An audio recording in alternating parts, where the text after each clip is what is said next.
സഭാപ്രസംഗി അധ്യായം 12.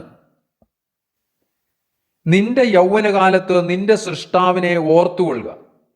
ദുർദിവസങ്ങൾ വരികയും എനിക്ക് ഇഷ്ടമില്ല എന്ന് നീ പറയുന്ന കാലം സമീപിക്കുകയും സൂര്യനും വെളിച്ചവും ചന്ദ്രനും നക്ഷത്രങ്ങളും ഇരുണ്ടുപോകുകയും മഴ പെയ്ത ശേഷം മേഘങ്ങൾ മടങ്ങി വരികയും ചെയ്യും മുമ്പേ തന്നെ അന്ന് വീട്ടുകാവൽക്കാർ വിറയ്ക്കും, ബലവാന്മാർ കുനിയും, അരയ്ക്കുന്നവർ ചുരുക്കമാകയാൽ അടങ്ങിയിരിക്കും. കിളിവാതിലുകളിൽ കൂടി നോക്കുന്നവർ അന്ധന്മാരാകും. തെരുവിലെ കതകുകൾ അടയും, അരയ്ക്കുന്ന ശബ്ദം മന്ദമാകും. പക്ഷികളുടെ ശബ്ദത്തിങ്കൽ ഉണർന്നുപോകും. പാട്ടുകാർത്തികളൊക്കെയും തളരുകയും ചെയ്യും. അന്ന് അവർ കയറ്റത്തെ പേടിക്കും. വഴിയിൽ ഭീതികൾ ഉള്ളതായി തോന്നും. ബദാംവൃക്ഷം പൂക്കും, തുള്ളൻ ഇഴഞ്ഞു നടക്കും, രോചനക്കുരു ഫലിക്കാതെ വരും. മനുഷ്യൻ തൻ്റെ ശാശ്വത ഭവനത്തിലേക്ക് പോകും. വിലാപം കഴിക്കുന്നവർ വീതിയിൽ ചുറ്റി സഞ്ചരിക്കും.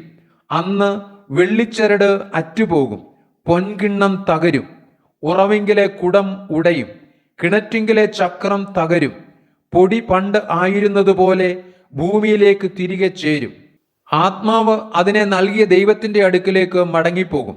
ഹാ മായ, മായ, സകലവും മായ എത്രയെന്ന് സഭാപ്രസംഗി പറയുന്നു.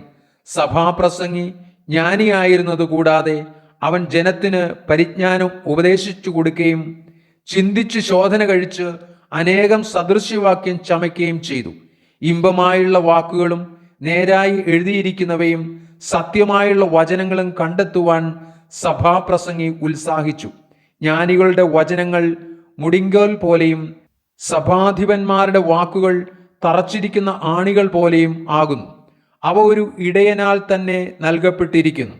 എന്നാൽ എൻ്റെ മകനെ, പ്രബോധനം കൈക്കൊള്ളുക. പുസ്തകം ഓരോന്നുണ്ടാക്കുന്നതിന് അവസാനമില്ല. അധികം പഠിക്കുന്നത് ശരീരത്തിന് ക്ഷീണം തന്നെ. എല്ലാറ്റിൻ്റെയും സാരം കേൾക്കുക. ദൈവത്തെ ഭയപ്പെട്ട് അവൻ്റെ കൽപ്പനകളെ പ്രമാണിച്ചുകൊള്ളുക. അതാകുന്നു സകല മനുഷ്യർക്കും വേണ്ടുന്നത്. ദൈവം നല്ലതും തീയതുമായ സകല പ്രവൃത്തിയെയും സകല രഹസ്യങ്ങളുമായി ന്യായവിസ്താരത്തിലേക്ക് വരുത്തുമല്ലോ.